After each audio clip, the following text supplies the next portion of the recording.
Hi, and welcome to Event Admin Training Part 1. Events is an administrative privilege granted to the offices of directors, team lead, treasurer, secretary, marketing, fundraising, performance coordinator, young women in harmony coordinator, and director's assistant. You can verify that you're an event admin by logging in to TucsonDesertHarmony.org, clicking on the Select an Area to Administer, and finding events among the areas for which you have administrative privileges.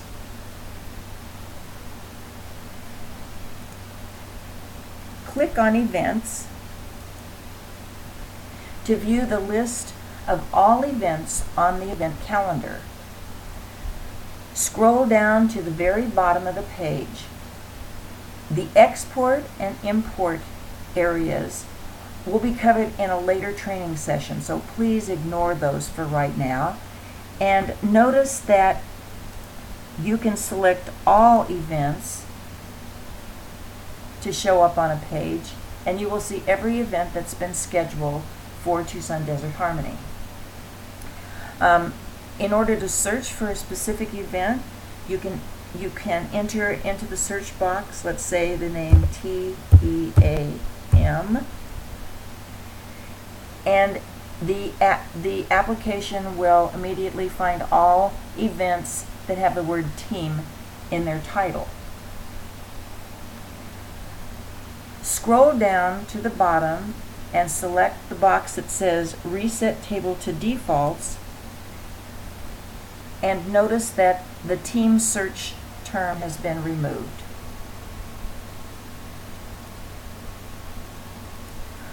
Hover over the pencil icon, the red X, and the double page, and notice that as an event admin, you have access to the update functions for every event. Event admins have the job of making sure events are properly categorized, accessible to the intended audience, appropriately worded, and up to date. All information about an event belongs in the event record for that event. Select the pencil icon next to any event to view the event details. So let's just pick out a coaching event. Clicking on the icon, you will see all the event details. Notice that the event has 5 tabs across the top: General, Public, Members, Admin, and Past. We'll cover every one of these tabs, and every one of them is important depending on the type of event.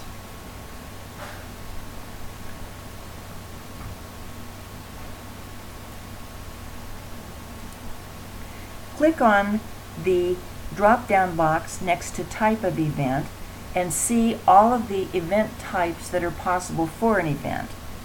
This event type happens to be a coaching retreat, but it could be a rehearsal, a performance, a competition, etc., all down the line.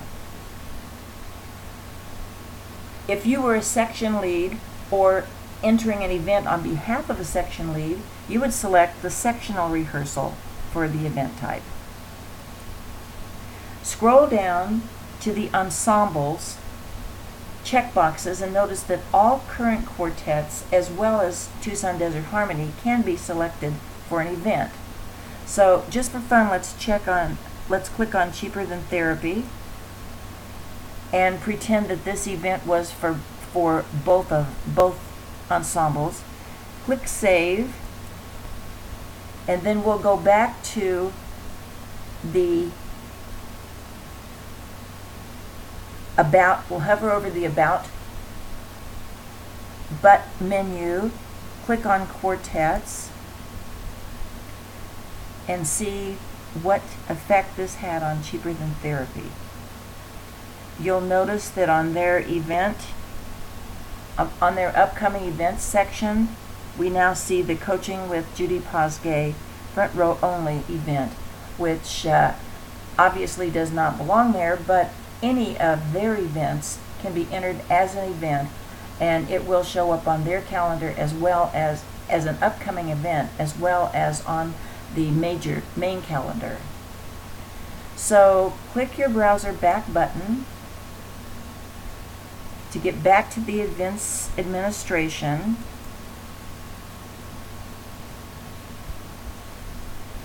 And let's unclick Cheaper Than Therapy and save the record again to make sure that we don't make any changes that can't be reversed.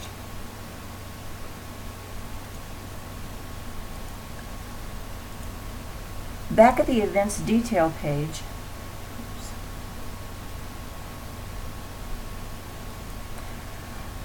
back at the events administration page, scroll down to the access level required and click on the list to see that regular member access is just one choice, that public access, if this event is to be a public event, then you would select public access.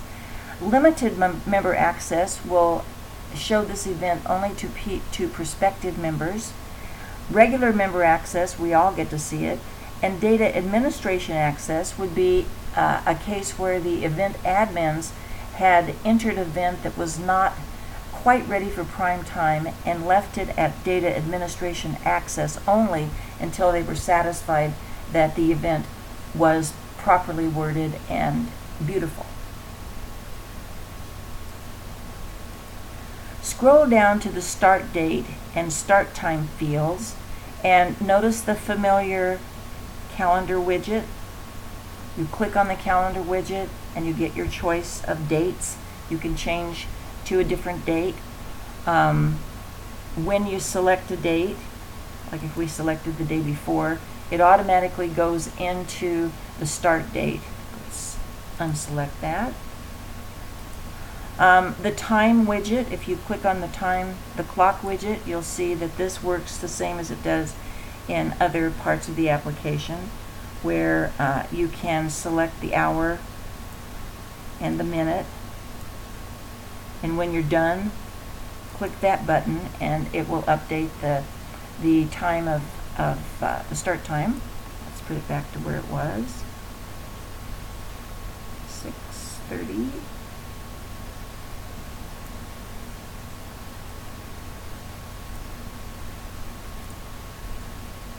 Okay.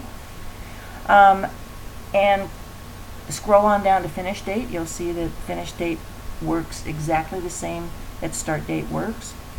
It is optional. You only need to enter it if this finish date, if you want it to show on the event. The duration in hours or fractions of hours is pretty normal also.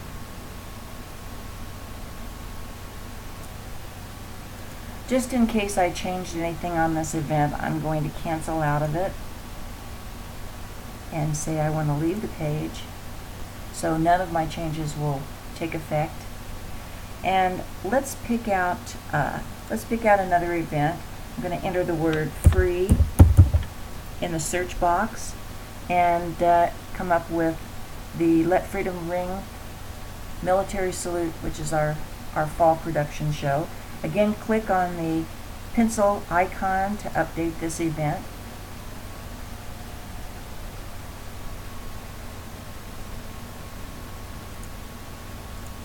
Scroll down and see that all known information has been entered for the event. Events are intended to be updated as new information becomes available. So you can see that there's quite a bit known and yet more to be learned in the future. That's the general tab for the event. Let's look at the public tab. If you click on the public tab, you'll see that the fields below are fields that will show up to the public, whereas members fields and admin fields and pass fields will never show up to the public. So you can see that this event has the ticket options, the pricing options available, and other information that is known about the event. In addition, an image has been added with the usual browse dialogue that allows you to take a picture from your hard drive and put it onto the event. This event could have had an attachment that does not have one yet. I assume that when a poster becomes available that it will be attached at this point. Before clicking on the Members tab, first review the ensembles that have been selected for this event by clicking on the General tab. And if you'll recall, only Tucson Desert Harmony has been selected. We could have selected Cheaper Than Therapy or Having a Blast, but for this event, Tucson Desert Harmony was selected. So now click on the Members tab, and for now ignore the committees, teams, and the roster members and go right down to Attendance Availability Tracking. Notice that these are radio buttons. They're mutually exclusive. When you choose one, that means that's the one and only one that you've chosen. For most events, at this point at least, we're not tracking attendance or availability. Availability is really the most important part because we want to know who's going to be available for an event. For this event, the chairman decided to track attendance for all active participants of the selected ensembles. And since this is only Tucson Desert Harmony, those members are the ones that will be tracked.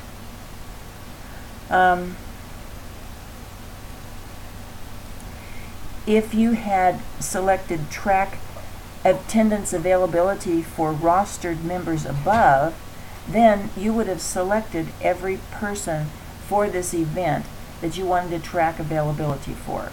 Notice that all of our emeritus members and associate members are all on this list, so I could imagine that maybe an event like the officers' installation that happens in the spring might be one that was tracked by roster to make sure that the people who are presenting at the meeting will actually be there. And back down to attendance availability, if you had selected the radio button for attendance of members or selected committees or teams, then the team that you had or teams that you had clicked the checkbox for up above would be the ones whose attendance and availability would be important for this particular event.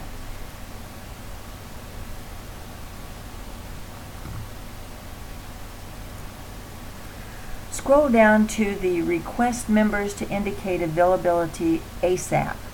As it says in the information box next to it, if you click this box, then those members who had not responded as to their availability would receive a message on login that they needed to indicate availability for this specific event. I can see how this would be very useful as we get closer to the date of this actual event. Likewise, the box for email all availability changes to, this would probably be Pat, who is the chairman, the show chairman this year. And notice that I have to select her list from the list of over 1,300 people in our database. However, that just goes to show you that it's flexible as to whether or not you want to select a person from just our chorus or from possibly our list of patrons and communities. I suspect that Pat will probably put her name in this box and also ask to be sent a text message when availability changes as we get a lot closer to the show. This is the end of Event Admin Training Part 1. Stay tuned for Part 2.